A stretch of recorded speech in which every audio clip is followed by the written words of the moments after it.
Ce matin, nous voulons dire ensemble que Jésus guérit toujours. Amen. Amen. Amen. Jésus, il guérit toujours. Parce qu'il n'a pas changé. Il est le même hier, aujourd'hui et éternellement. Amen. Alors les textes avec lesquels nous allons introduire, c'est celui de Luc, chapitre 7, 18 à 19. Et nous allons sauter versets 22 à 23. L'histoire de Jean-Baptiste. Jean-Baptiste, un familier de Jésus. Quelqu'un qui connaît très bien Jésus. Ils ont fait connaissance alors qu'ils étaient encore dans les ventres de leur mère. Vous vous rappelez? Jean fit informer de toutes ces choses par ses disciples. Il en appela 2 et les envoya vers Jésus pour lui dire: es-tu celui qui doit venir ou devons-nous en attendre un autre?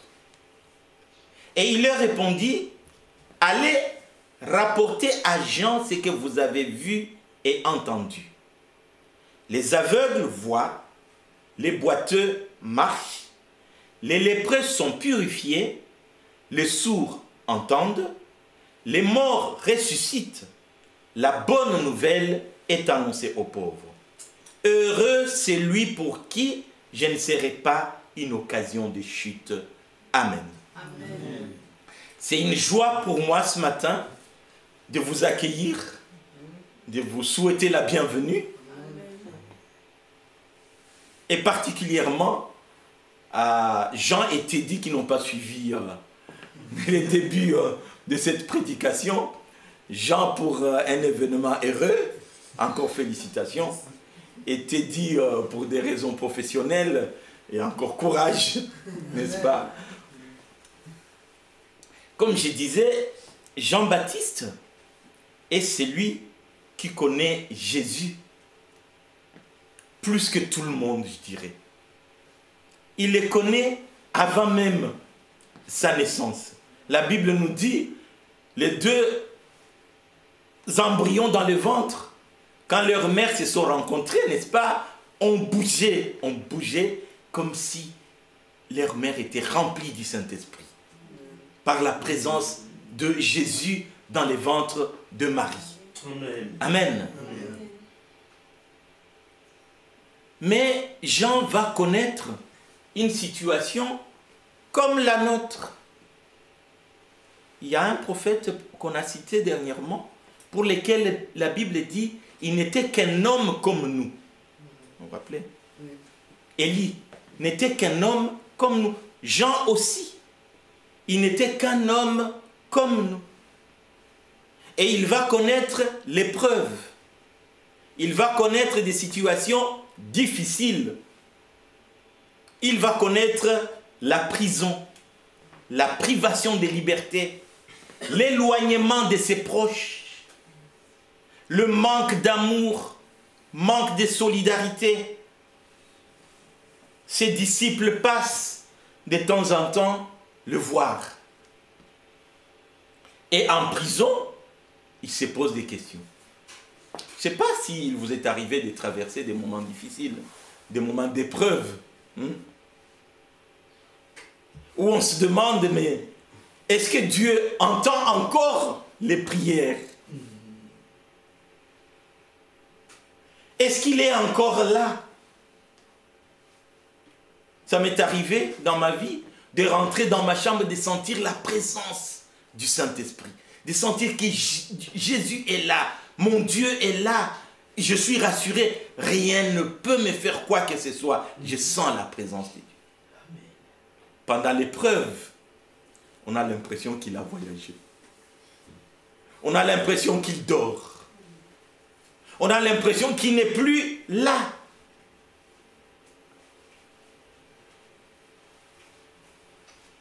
Et Jean, il ne sait plus. Il ne sait plus où il est. C'est lui qui a fait des déclarations formidables sur Jésus. On va les voir. Et il s'interroge. il se demande qu'est-ce qui se passe. Il a témoigné de Jésus, Jean. C'est lui qui a témoigné de Jésus en disant, la personne qui vient devant moi, en ce moment-là, les pharisiens se convertissent. Les juifs viennent se faire baptiser. Ils croient en Jean-Baptiste comme un grand prophète. Et Jean leur dit, il y a quelqu'un qui vient derrière moi, je ne suis même pas digne de délier ses sandales. C'est Jésus. Il en a tellement la certitude qu'il dit aux gens, j'ai pas de doute, celui qui m'a envoyé m'a dit, celui sur qui tu verras l'Esprit descendre et s'arrêter, c'est celui qui baptise du Saint-Esprit. Et quand on lit la parole, il dit, je l'ai vu et je le témoigne. Amen. Et quand il les témoigne, il indique à ses disciples, voici l'agneau de Dieu qui ôte les péchés du monde. Jean 1, 29. Lui, comme les gens croyaient qu'il était grand Jean-Baptiste, c'est un grand prophète, c'est un grand parmi nous. Jean-Baptiste dit, c'est lui qui vient. Il n'y a pas de raison. Il doit croître et moi je dois baisser. Alléluia. Amen. Jean a vu l'Esprit descendre sur Jésus. Et après son baptême, c'est Jean qui baptise Jésus. Durant ce témoignage de Jésus, celui-ci est mon fils bien-aimé, écoutez-le. Jean est porteur de ces témoignages. Jean est porteur de tout ceci. Donc, il sait que c'est vrai. Il a vu Jésus. Il a baptisé Jésus. Et Jésus lui rappelle, Jean, c'est ainsi que nous devons accomplir toute la loi. Mais l'épreuve fait émerger les doutes. Pendant l'épreuve, on doute. On doute même sur Dieu. On doute sur Jésus. Pendant l'épreuve, on oublie. L'épreuve efface les mémoires. Et on ne voit que la souffrance, que la terreur, que l'échec. On voit les portes fermées. On ne sait pas comment on va s'en sortir, par où on va sortir. L'épreuve fait oublier les expériences passées. Des bonnes choses qu'on a vécues. Pendant l'épreuve, c'est comme si on n'a jamais eu de joie. C'est comme si on n'a jamais eu de bons moments. On souffre, on ne sait pas comment on va faire. Et pendant l'épreuve, il n'y a pas de projet. On ne voit pas l'avenir. L'avenir est sombre. C'est là que beaucoup disent, mieux vaut la mort que la vie. Je voudrais mourir. On se sent seul. On se sent rejeté. On se sent abandonné. Et Jean a eu recours à quelqu'un. Je pense un recours qu'il faut faire pendant l'épreuve. Lui est en prison. Hérode veut le tuer. Il ne sait pas comment il va s'en sortir. Et il entend qu'il y a quelqu'un qui prêche, quelqu'un qui circule en toute liberté, quelqu'un qui... Il se demande, mais il a oublié que Jésus était venu sur la terre. Il envoie ses disciples, 2 de ses disciples, qui viennent le voir. Il dit, mais allez les voir. Allez les voir. Lui demander, est-ce que je peux espérer encore? Vous savez, pendant l'épreuve, les choses sont tellement dures. Je pensais à Abraham et à cette parole qu'il dit à Dieu. Dieu lui dit, je ferai de toi une grande nation. Il dit, mais qu'est-ce que tu vas me donner? Qu'est-ce que tu vas me donner de plus? Tu ne m'as pas donné de descendance? Quel héritage peux-tu me donner? C'est-à-dire pendant l'épreuve, tout est noir, rien n'a plus de valeur.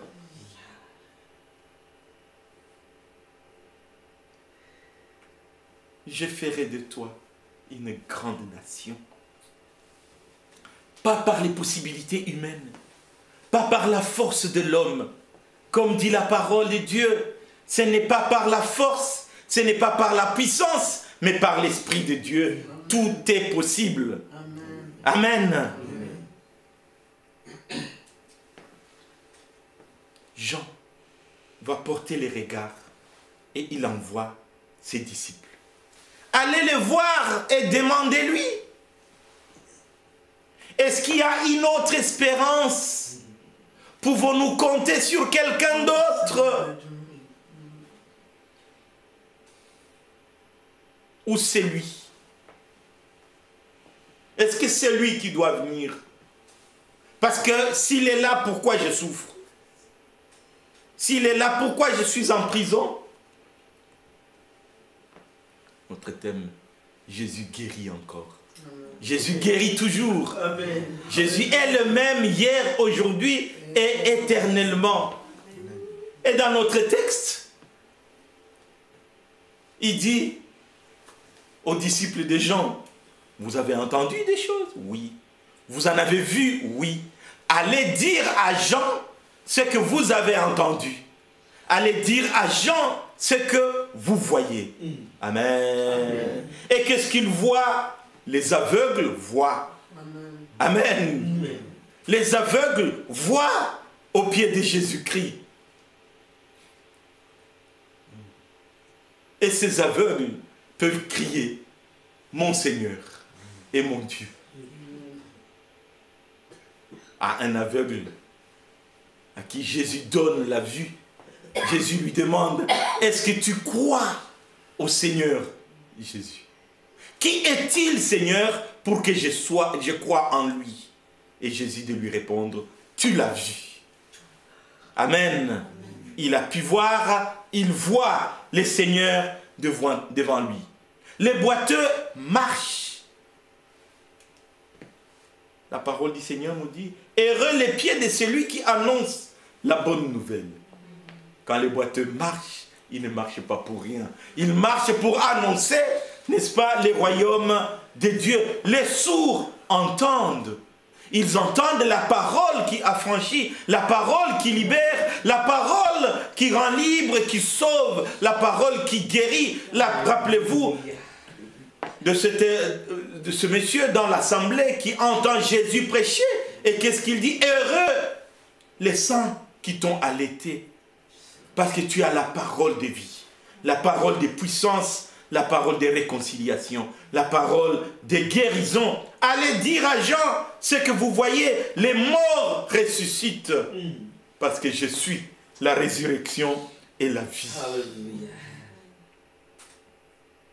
Dites à Jean, il y a tous ces miracles qui se font.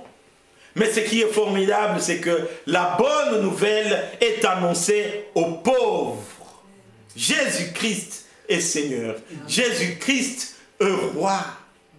Allez rapporter cela à Jean, ce que vous avez entendu, ce que vous avez vu. Amen. Qu'est-ce qu'il est en train de guérir, Jésus? Il guérit toute forme de maladie. Quand on lit le texte, la parole nous dit, mais il guérissait, il y avait beaucoup de miracles. Des miracles en abondance. On lui apportait des malades, des paralytiques, des aveugles, des lépreux. Ce qui ne pouvait pas s'approcher des gens. La femme hémorroïde, qu'on devait exclure, isoler, n'est-ce pas? Il y avait beaucoup de miracles. Jésus guérissait toute forme de maladies. Les maladies psychologiques, les maladies organiques, les possessions diaboliques. J'ai essayé de vous énumérer là une petite liste. Et si vous en connaissez quelqu'un qui en souffre, dites, Jésus guérit encore. Amen. Il délivre de la fatigue. Il délivre de l'anxiété. Il délivre du découragement. Alléluia. Amen. Amen. Oh, on ne sera pas découragé quand lui nous dit « Je suis avec toi tous les jours jusqu'à la fin du temps ». Il nous encourage. « Je te tiendrai par ta main. Je te dirai, ne crains point, je suis avec toi. » Alléluia. Il délivre de la dépression. Quand bien même c'est chronique, Jésus guérit. Il délivre de toute forme de folie, de psychose, de maladies psychiatriques. Il n'y a pas d'issue. Il faut l'isoler. Allez vers Jésus. C'est comme notre ville de refuge. Amen. On peut se réfugier en lui. L'homme a été créé, n'est-ce pas, par Dieu. De la poussière de la terre. Nos organes ont été faits par lui. Et la parole de Dieu nous dit, la parole était là au commencement, quand Dieu créait nos organes. Il délivre de l'endométriose, de la drépanocytose, de l'anémie, des insuffisances de sang, des douleurs et maladies pulmonaires, des allergies, l'asthme, la tension, lombalgie, la sciatique, les ulcères gastriques qu'on peut aussi mettre dans les maladies psychologiques. Il délivre du diabète, de toute forme d'infirmité, des maladies ORL, la gorge, l'œsophage, l'estomac, des douleurs et déformations intestinales, de toute forme de cancer, côlon, sein, sang, des métastases généralisées. Il délivre de la surdité. Les sourds voient, les stériles accouchent.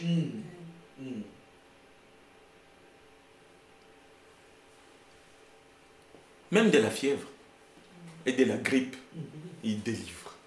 Amen. Amen. Amen.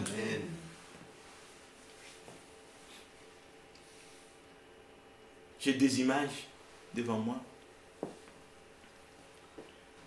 Une jeune dame qu'on connaît très bien, qui a une maladie infantile grave qu'elle a chopée, et les diagnostics des médecins, c'est qu'elle ne peut pas accoucher. Elle ne pourra pas accoucher. Et on l'alerte même, n'ose pas être enceinte. Il ne faut pas oser.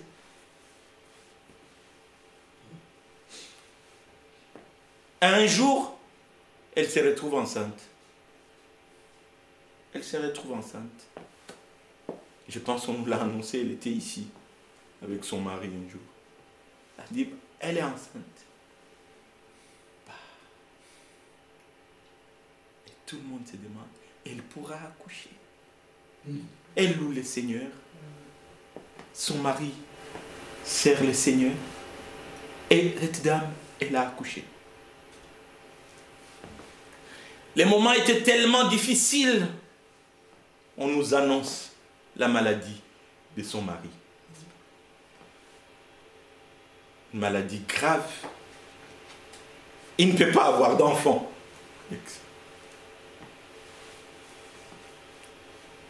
Ils ont eu un deuxième enfant. Ils ont eu un deuxième enfant.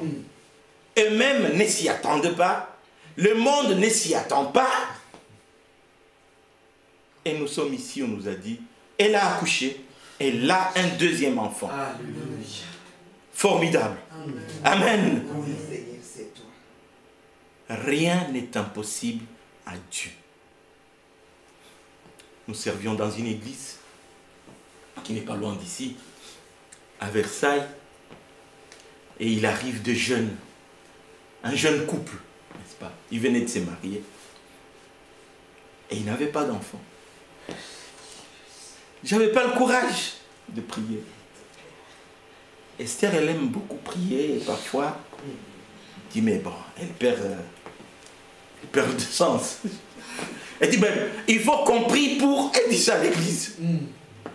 On doit prier pour eux, pour qu'ils aient un enfant. Elle dit, mais c'est vrai. On a prié.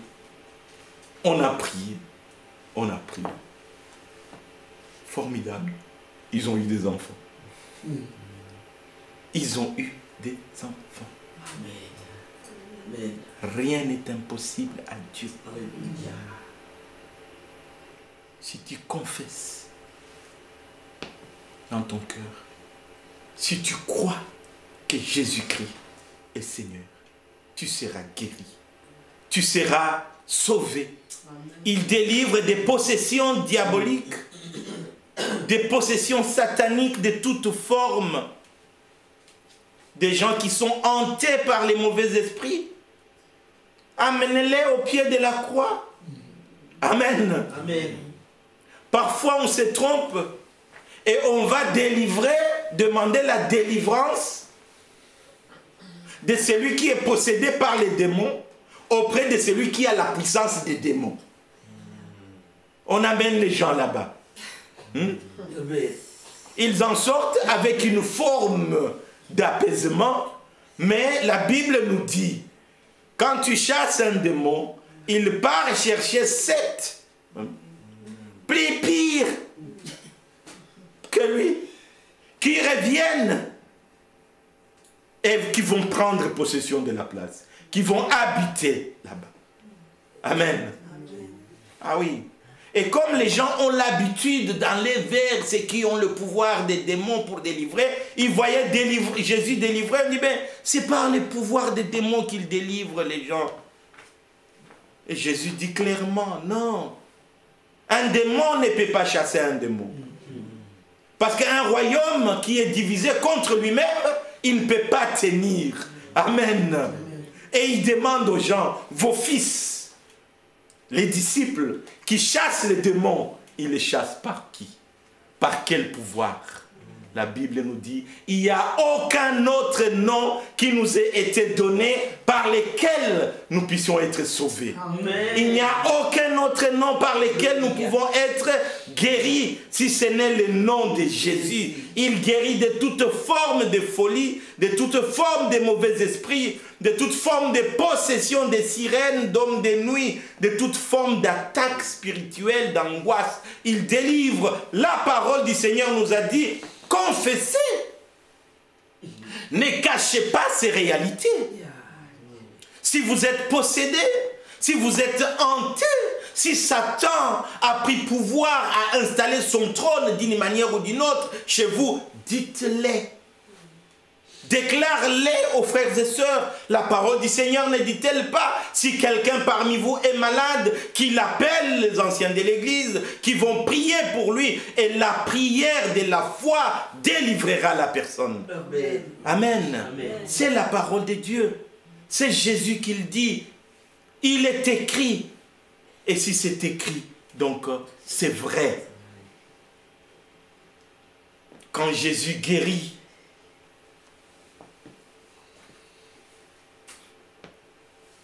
il nous invite à avoir confiance en lui. Les gens qui se présentaient devant lui, il va leur dire, ta foi t'a sauvé. Quelle pauvreté que de manquer de foi. Quelle pauvreté que dire, est-ce que Dieu peut encore faire? Ben, lui dit, ta foi t'a délivré. Yeah. Amen. Amen. Marc 10, 52.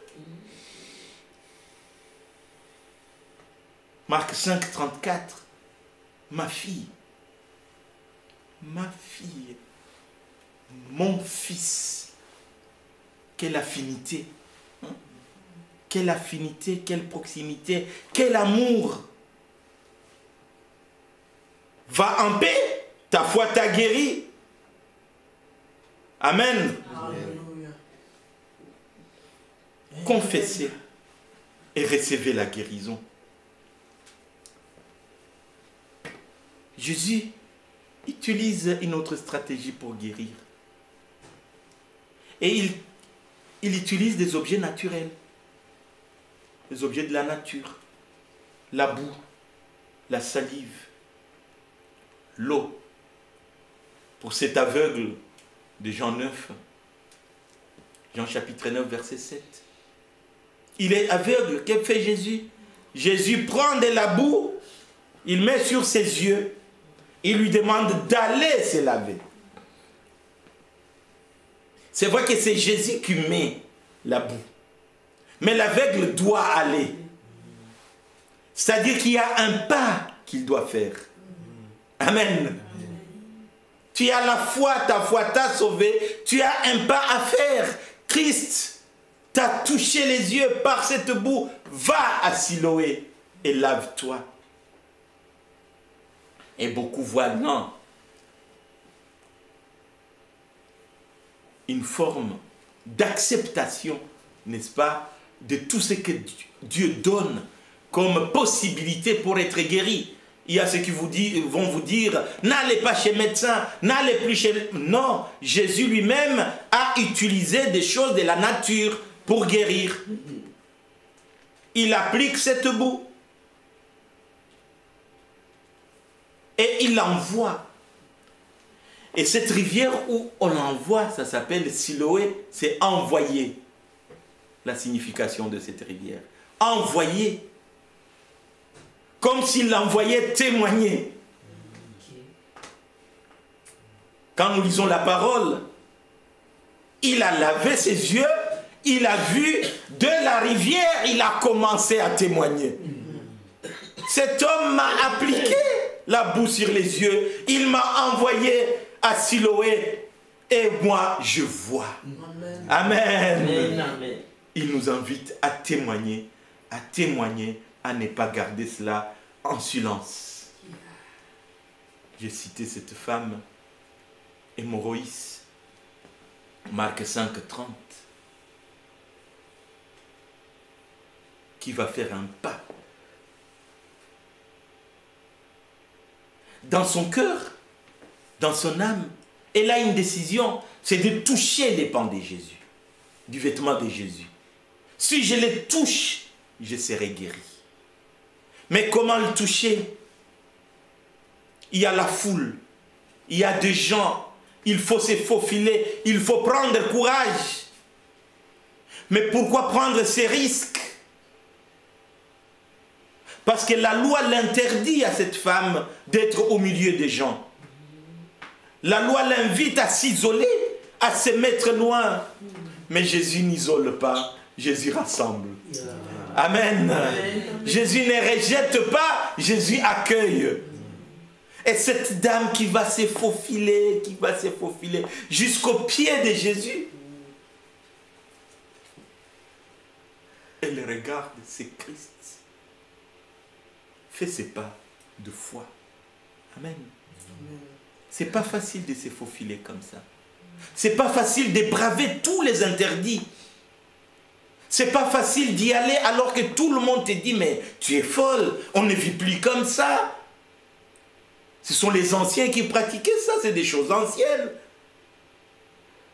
Elle s'est dit, si je touche les pans de son vêtement, je serai guérie. Amen. En dépit des moqueries, en dépit des mépris des gens. Mais toi, tu es intellectuel et tu vas encore à l'église. Tu es intellectuel et tu pries. Et alors, le Créateur du monde m'invite à l'adorer.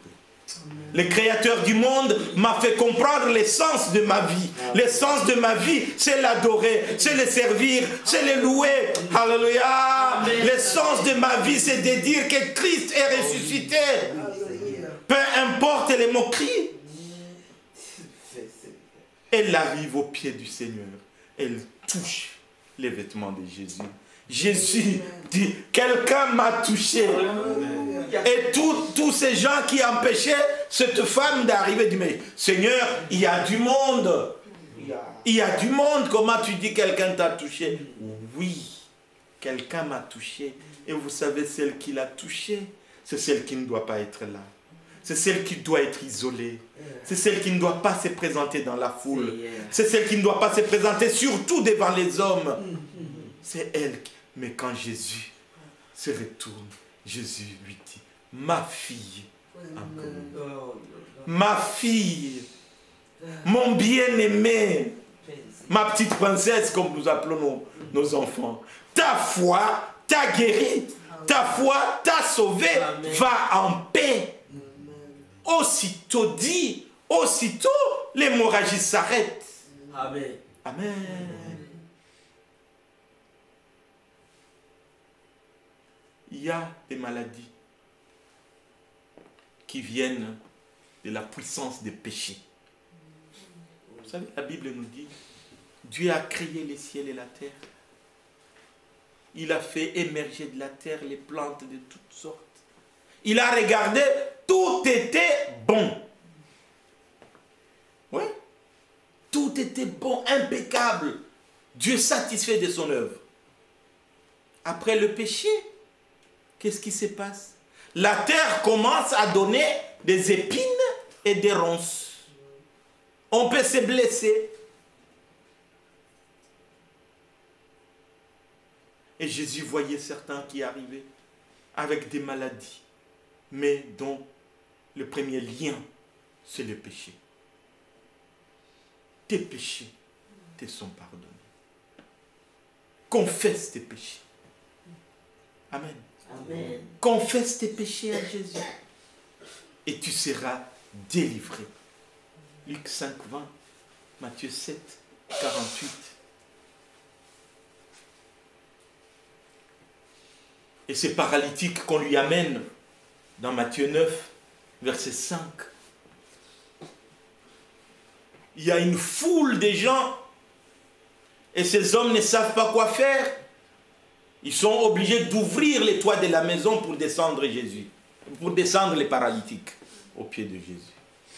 Jésus, quand il voit cette foi et l'acte qu'ils ont posé, il regarde le malade. La première chose qu'il lui dit, tes péchés te sont pardonnés. Amen. Amen. Amen. Le voile est déchiré. Tu es en face du Fils de l'homme, du Fils de Dieu. Tes péchés te sont pardonnés. Les gens sont choqués. Les gens se disent, est-ce qu'il a? Oui, il a le pouvoir. Et pour le démontrer, lève-toi, prends ta natte et marche. Lève-toi, prends ton lit et marche. Il y a un que Jésus a guéri comme ça et c'était les jours de sabbat, vous savez. Et on lui dit, mais toi tu portes ta natte, tu portes ton brancard là, les jours de sabbat. Elle dit, oui, c'est lui qui m'a guéri, m'a dit, lève-toi. Il était paralytique. Il était couché sur ce lit-là. Lève-toi, prends ce lit-là et marche. Aussitôt, je me suis levé, j'ai pris mon lit et j'ai marché. Alléluia. Amen. Le maître de sabbat était là. Il n'y a plus de loi. Il n'y a plus de principe. Le seul principe, c'est l'adoration du Dieu vivant. Le seul principe, c'est l'obéissance de la parole du Christ. Il m'a dit, lève-toi, prends ton brancard, marche. Je me suis levé alors que j'étais paralytique. Et c'est lui qui les portait, c'est lui qui les porte maintenant. Amen. C'est lui qui les porte pour proclamer la victoire, pour proclamer sa guérison. Oui. J'aime la dernière colonne. La volonté du Christ. Parfois les gens ont peur de la volonté de Dieu. Et ils se disent, n'a-t-il pas dit que tout ce que nous demanderons en son nom, il le fera. Donc je demande, je compte sur ma volonté.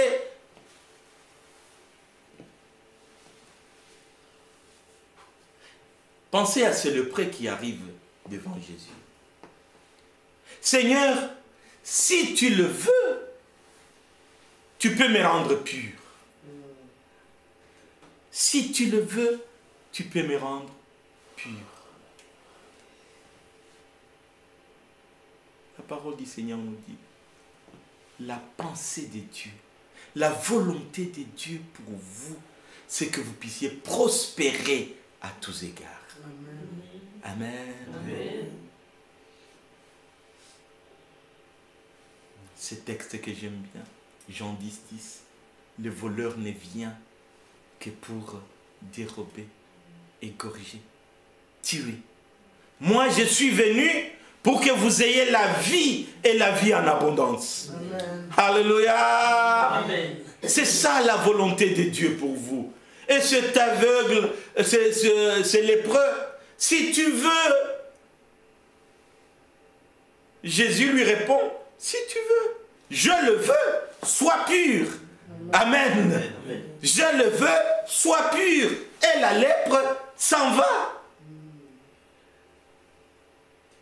Rappelez-vous de ces paralytiques à la piscine de Bethesda.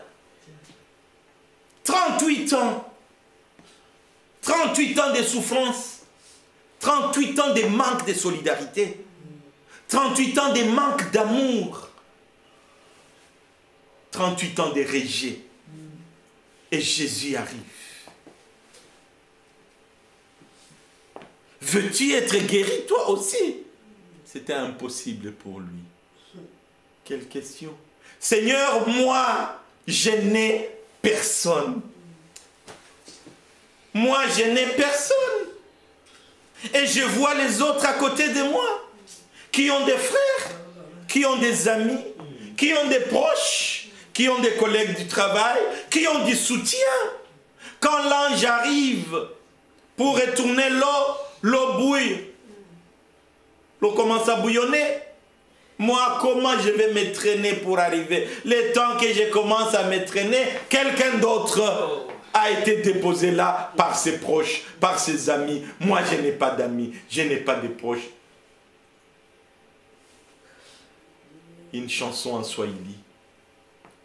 Quand les amis s'éloignent, je croirai toujours. Jésus, l'ami fidèle, restera toujours là. Amen. Amen. Jésus, l'ami fidèle, il ne s'éloignera jamais. Quand bien même les proches t'abandonnent, quand bien même tes parents t'abandonnent, tes parents t'abandonneraient, oui. Jésus ne t'abandonnera jamais. Au contraire, il est prêt à donner sa vie pour toi. Il est prêt à mourir pour que tu vives. Il est prêt à souffrir pour que toi tu aies la guérison. Il est prêt à aller sur la croix pour que toi tu sois sur le trône. Amen. Lui sur la croix et toi sur le trône auprès de Dieu. Gloire à Dieu. Le Seigneur émis de compassion lui dit, ne pleure pas. Je te l'ai dit, lève-toi. Il veut bien. Une parole de délivrance qu'il va dire chez ce centenier dont la fille est malade, Jairus. Jeune fille, lève-toi. C'est la volonté de Dieu. C'est la volonté de Jésus. Lève-toi et tu seras guéri. Amen. Il va imposer les mains aux malades. Il va toucher les lépreux. Il va toucher tous les écartés là, les isolés, les sans-abri, tous ceux qui puent, tous ceux qui sentent mal. Jésus, venez à moi, vous tous ceux qui souffrez. Je vous donnerai du repos. La foi guérit. La foi nous invite aux actes qui guérissent. La foi nous invite au pardon qui délivre. La foi nous invite à la parole du Christ. Que la parole de Dieu habite en abondance dans votre cœur. Il y a tous ces liens-là, n'est-ce pas, qui nous empêchent d'accéder à la délivrance. Le péché, l'incrédulité, crois au Seigneur Jésus, l'idolâtrie. Je suis l'Éternel, votre Dieu. Tu n'auras pas d'autre Dieu devant ma face, dit l'Éternel. Le manque de foi, les doutes, les faux enseignements. C'est pour cela que la parole de Dieu nous dit, à votre foi, rajoutez la connaissance. les faux enseignements et les gens qui vendent. Alors que vous avez reçu gratuitement, donné gratuitement. Nous avons commencé par ces duos vainqueurs. Et pour moi, c'est la double clé qui conduit à la délivrance. Confesser et croire. Confesser et croire. Ne cachez pas votre foi. Ne cachez pas non plus votre faiblesse. Ne cachez pas votre amour pour Christ. Ne cachez pas non plus vos liens. Parce que pour en être délivré, il faut les livrer. Pour en être libéré, il faut les livrer. Il faut les dire. Amen. Et invoquer le nom de Jésus. Tout ce que vous demanderez au Père, au nom de Jésus, je le ferai. J'entends beaucoup de prières. J'aime beaucoup ceux-là qui nous ont conduits à Jésus. Ils nous ont toujours dit, concluez votre prière par, je demandais cela au nom de Jésus-Christ, mon Seigneur et mon Sauveur. Amen. Amen. Amen. Je le demande au nom de Jésus. Pas au nom de quelqu'un d'autre. Au nom de Jésus, mon Sauveur, mon Seigneur. Et Jésus donne comme preuve de sa divinité les miracles qui accompagnent sa parole. C'est donc incontournable de croire en la capacité de Jésus de sauver, de guérir, de bénir, de délivrer, de libérer des chaînes afin que le royaume soit à nous. Amen. Amen. J'aimerais conclure avec vous, avec ces paroles.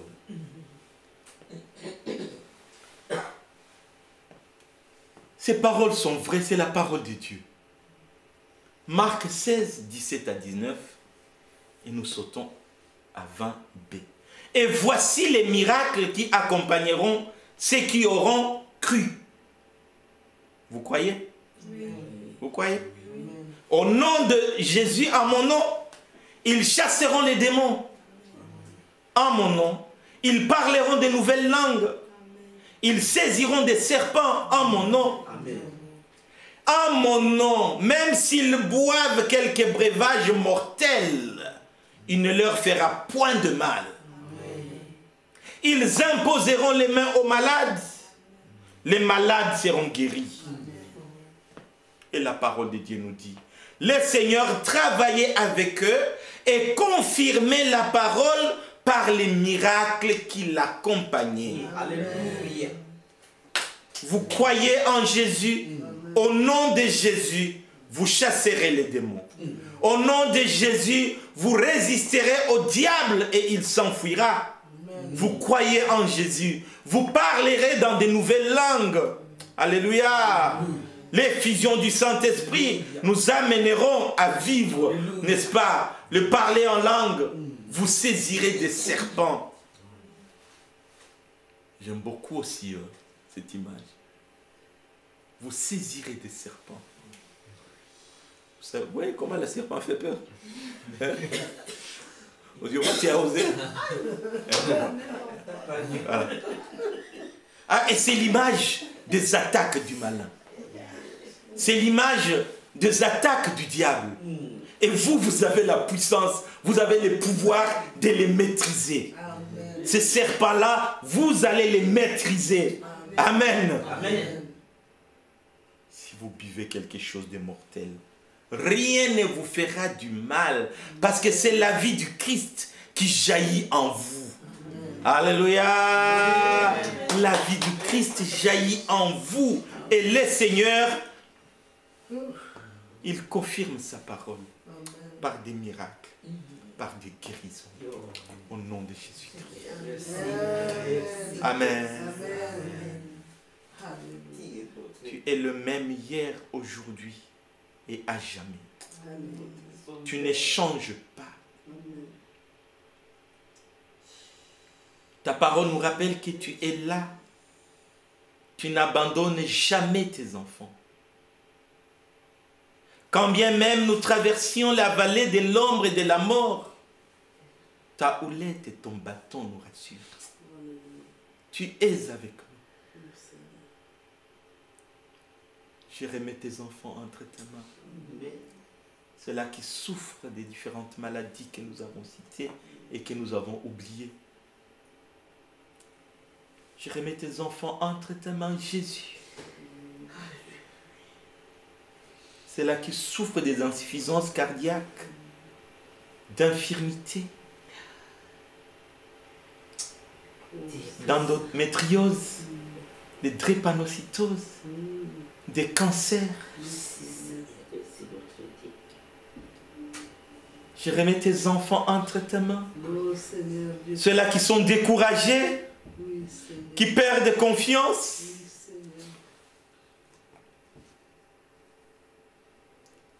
Qu'ils entendent cette parole. Je suis la résurrection et la vie. Celui qui croit en moi vivra quand bien même il sera mort. Accorde la foi à tes enfants, que nous puissions proclamer: je ne mourrai point, mais je vivrai et je proclamerai les merveilles du Seigneur. Relève tes enfants, Seigneur. Guéris, délivre, brise la puissance du malin. Chasse les démons au nom de Jésus-Christ.